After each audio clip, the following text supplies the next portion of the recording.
आज मिति 16/4/2025 आइतबारको दिन हामी धोत्रिया बालासनका सम्पूर्ण साथीभाइहरू मिलेर पुटुङ निवासी आदरणीय सर अर्जुन थापाज्यूलाई रङ्गुल खोलाको किनारमा पिकनिक दिने भनेर हामीले सल्लाह मिलाएको छौँ र हाम्रो सर मेरो घरमा आइसक्नु भएको छ। यो अप्रत्याशित पिकनिक दिने जुन क्रम छ म त अचम्म लागिरहेको छ होइन। किन म हिजो एउटा सानो एउटा मरौमा आएको थिएँ, साथीहरूले बोलाएको थिएँ अनि आउँदा बाटोमा आउँदा एकदमै नयाँ बाटो आयो क्या त। अन्त त्यो चाहिँ यसो सम्झिँदा चाहिँ हाम्रो मनिता के अरे हाम्रो जिबी र हाम्रो सुशान्त सुटिङतिर जस्तो लागेको त्यस्तो कस्तो हो कति थियो। म जाने भए चाहिँ पहिला त्यहाँ मैले आउँथिनँ त्यो बाटो हो, ढिलै भयो भने 2 घन्टा माथि घुमेर आउँथेँ कि हिजो दजेको बाटो होइन त, दजेको बाटो अप्ठ्यारो राम्रो ल्यायो कि फल नै भएको थियो। बेलुका हामीले यहाँ सुशान्त भाइकोमा आयौँ अनि तपाईँले एउटा फेरि त्यहाँ मिठो गेट टुगेदर भयो है, मन मिल्यो। फेरि आज मलाई घर जानु दिनु भएन हो, ठिकै छ मैले एक्सेप्ट गरेँ किनभने अब रिटायर लाइफ छ हो। त्यस कारणले गर्दा यो जुन प्रकारको एउटा सामिप्य छ, मन मिल्छ, सबै कुरा छ, यो एउटा सौभाग्य हो। जसले गर्दा के भन्छ भने र मलाई जिउमा पनि बहुत ठुलो सहयोग हुन्छ अनि यसलाई एउटा टिमेम्बर हुन्छ। अनि म अब हुन त यो दार्जिलिङ जिल्लाकै भए तापनि अब अलिक एउटा खोद्रोमा बस्छु, कुनामा बस्छु र पनि तपाईँसँग एउटा समीपमा बढ्यो यसपछि एउटा रिमेम्बर सदा रहन्छ। किनभने अब उमेरमा तपाईँहरूभन्दा धेरै के अरे बेसी भए तापनि यसो चलखेलमा चाहिँ तपाईँ जस्तो लाग्छ मलाई है। अनि यसले गर्दा चाहिँ यो जुन हाम्रो सम्बन्धले चाहिँ क्या मान्छेमा सधैँ यो शारीरिक रूपमा बुढो भए तापनि यो मनले चाहिँ सधैँ तपाईँ जस्तो चलाउनु भएको म अनुभव गर्छु। जसको निम्ति तपाईँहरूलाई धेरै धेरै धन्यवाद दिन चाहन्छु। जिबी साथी र हाम्रो जतन भाइ आज पिकनिकको सौदा ल्याउनु जानुभएको थियो र भाइहरू पनि आइपुग्नु भएको छ। त्यसरी नै आजको पिकनिकमा हाम्रो भाइ विशाललाई पनि बोलाएको थियौँ र भाइ पनि आइपुग्नु भएको छ।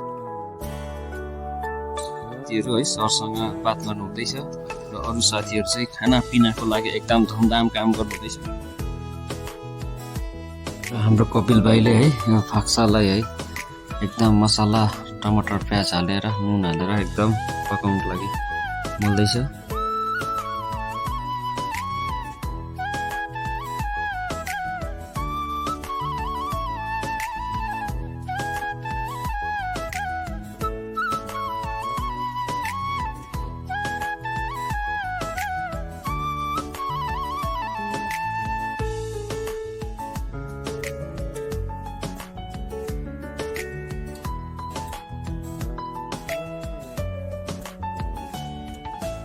यो चाहिँ गाउँको लोकल फाक्सा है, हेर्नुहोस् है साथीहरू।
दाजु हुनुहुन्छ जसले चाहिँ अब मभन्दा उमेरमा बेसी हुनुहुन्छ, जसले आज मिष्टान खाना पकाइरहनु भएको छ। एकदमै उहाँलाई मेरो नमन छ।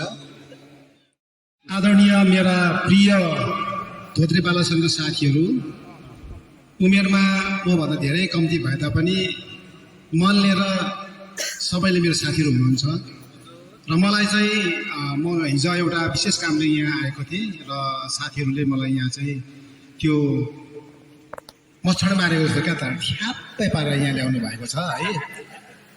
यो योजना मलाई थाहा थिएन। बेलुका खासा खुसो गर्दै गएर उहाँले गर्नुभयो। मैले विनय साथी हामी अमीर साथीलाई भने तपाईँहरूको कमिटीको कुनै यस्तो मिटिङ हुँदैछ घरिघरि तपाईँहरू खासोखुसी गर्दै हुनुहुन्छ। मैले भने कमिटी गठन भयो, यस्तै कुरा गरेर है सुशान्तको घरमा। अनि हामी एउटा आत्मीयता बाँडिरहेको छौँ, जहाँ चाहिँ राजनीतिलाई हामीले टाढा राखेर आफ्नो ताकमा राखेर हामीले मन बाँडिरहेको छौँ। जुन मन बाँडेकोले गर्दा आज म यहाँ तपाईँहरूसँग छु, किनभने तपाईँहरू छोरा जस्तो, तपाईँ जस्तै सब मेरो छोराहरू छ। मेरो छोरी यहाँ मुन्डामा बिहा भएको छ, जो एउटा एकदमै इन्जिनियर हुनुहुन्छ। मेरो छोरी जसले चाहिँ यहाँ बिहा गरिभएछ। मेरो छोरा एउटा MA BEd छ, ठुलै छ, तपाईँहरूकै उमेरको छ। र भए तापनि तपाईँहरूसँग चाहिँ म एउटा जुन प्रकारको एउटा यो सम्बन्ध गाँसियो नि, सम्बन्ध गाँसिनुको अर्थ चाहिँ हो मन मिलेर भएको हो। र मैले उहाँलाई 2023-2024 हाम्रोतिर मैले बोलाएँ आउनु साथीहरू हामीसँग यसो गेट टुगेदर गरौँ। बिचरा हाम्रो शुक्लाल साथी एकदमै ज्यादा भोकाएको जस्तो लाग्यो।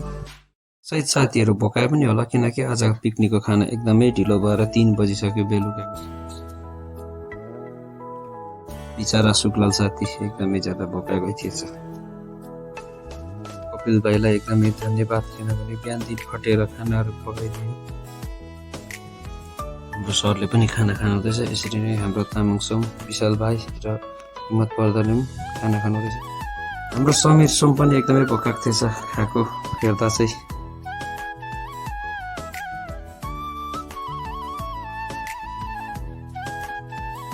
विनय साथी त अगाएको जस्तो देखे। चतम भाइ चाहिँ आज एकदमै गलेको छ है।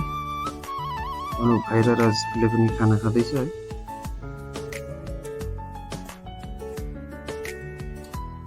हाम्रो विशाल भाइ चाहिँ ढाडिएर अजिङ्गर जस्तो भएको छ, चल्नु नसक्ने।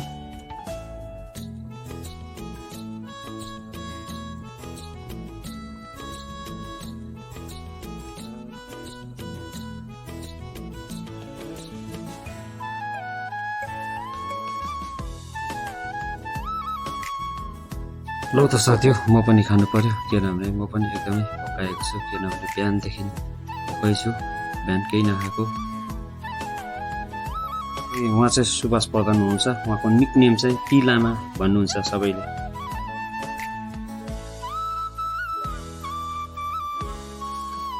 म चाहिँ एकदमै गलेको छु, किनभने आज पिकनिकको सबै सरसामानहरू मिलाउँदा ओर्दा है।